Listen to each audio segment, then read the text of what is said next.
A4 साईजवर elementary आणि इंटरमिजिएटसाठी स्मरणचित्र memory drawing काढण्यासाठी सुरुवातीला पेपरच्या चारी बाजूने 2 सेंटीमीटर अंतर घेऊन रेषा मारून घेणे.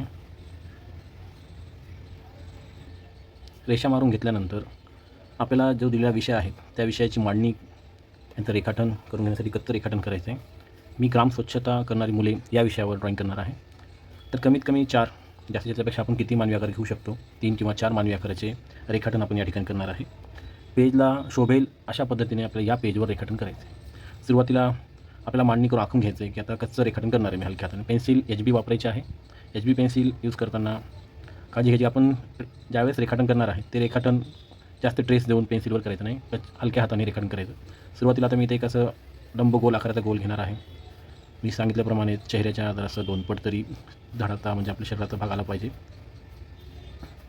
नंतर त्याचे पायांचं रेखाटन हे आपण कच्चं रेखाटन करायचं, म्हणजे आपल्याला मानवी आकारची मांडणी त्या विषयानुसार करावं लागणार आहे. दुसरं, आपण आपल्या स्मरणचित्रामध्ये स्मरणात ज्या गोष्टी आहेत त्या आपण काढायचा प्रयत्न करायचा आहे.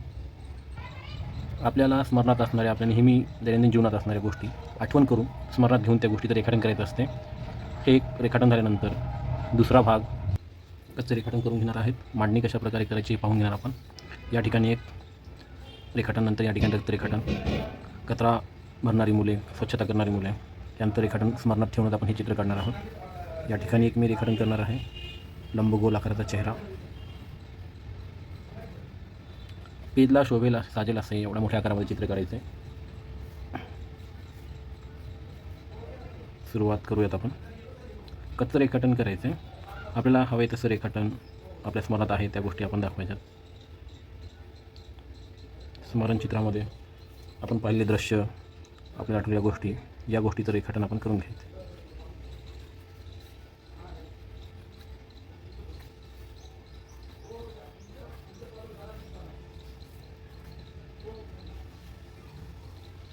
कच्चं रेखाटन केल्यावर आपल्याला समजून जाईल हे हलक्या हाताने करायचं आहे की आपले मानवी आकार ह्या पेजला शोभेल अशा प्रकारे आपण या ठिकाणी मांडणी करायची, आकारांची रचना करायची.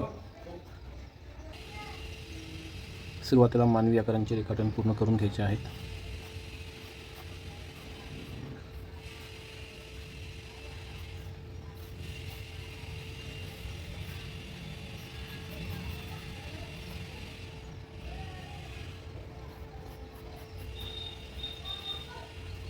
नंतर कच्चं रेखाटन केल्यानंतर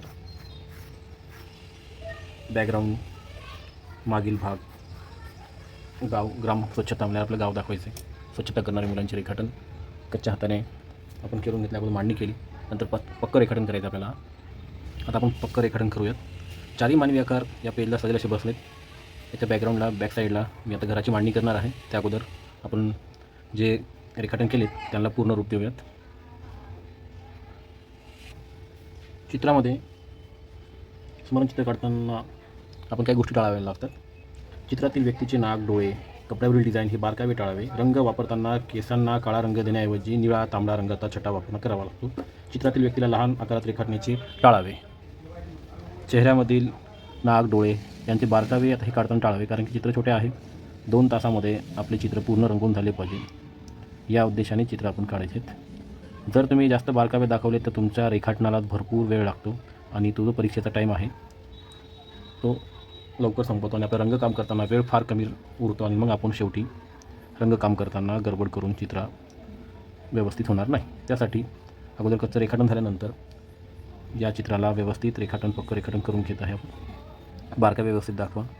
नाक, डोळे, होठ, कान याच्यामध्ये जास्त बारकावे न दाखवता ढोबळमानाने आपण रेखाटन करून घेऊयात. विषयाला अनुसरूनच चित्र काढायचं आहे. जवळचे व्यक्ती मोठे, दूरचे व्यक्ती थोडेसे लहान आणि बाकीचा परिसर असतो तो पण दाखवावा लागणार आहे. मी HB पेन्सिल वापरून रेखाटन करत आहे. जास्त रेखाटन करताना पेन्सिल जास्त यूज करायचं नाही. शक्यतो ज्या ठिकाणी काम करत त्या ठिकाणी पेन्सिलचं रेखाटन करा. विनाकारण आपण जास्त असं प्रकारे पेन्सिल घासतो आणि शेडिंग करत बसतो आपण त्या रेखाटन. नंतर इरेज करताना परत त्या रेषा दिसतात, म्हणून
चित्राला शोभेल असे आपण मानवी आकार काढल्यानंतर चित्रामध्ये विषयाला अनुसरून इतर सूचक घटक आणि योग्य पार्श्वभूमीचा समावेश असावा. चित्रातील 3 ते 4 मानवी आकारांची प्रसंगाला अनुसरून सभोवतीचे इतर सूचक घटक योग्य पार्श्वभूमी यांचा समावेश असावा. मी काय आता आपण करणार आहोत यामध्ये जे मागे पार्श्वभूमी आहे, आता एक ग्रामीण भाग दाखवला आहे, तर मी ग्रामीण भागातील या मुलांच्या मागच्या साईडला आपण घरांचे चित्र रेखाटन करणार आहोत. पेजला शोभेल असे आणि या प्रसंगाला साजेसे असे घरांचे रेखाटन आपण या ठिकाणी करणार आहोत. मी करत आहे. घरे जास्तही मोठे नसावे आणि बॅकग्राऊंडला महत्त्व द्यायचं आहे, पण एवढंही महत्त्व नाही की पूर्ण आपण घराची मागची डिझाईन डिटेलपणा नीट व्यवस्थित दाखवणं, हे एवढं भाग नाही काढायचा. चित्राला शोभेल असे आणि आपल्या वेळेमध्ये झाले पाहिजे या आकारामध्येच आपण मागील पार्श्वभूमी घेत आहोत. ते झाडांचे आकार, झाडांचे रेखाटन, घरांचे रेखाटन आणि या आपण ग्रामीण भाग दाखवल्यामुळे ग्रामीण भागातील घरांचे रेखाटन दाखवत आहे. काही झाडांचे रेखाटन या ठिकाणी करायचे आहेत. विषयाला साजेसे असे रेखाटन पार्श्वभूमी या ठिकाणी घेतले आहे.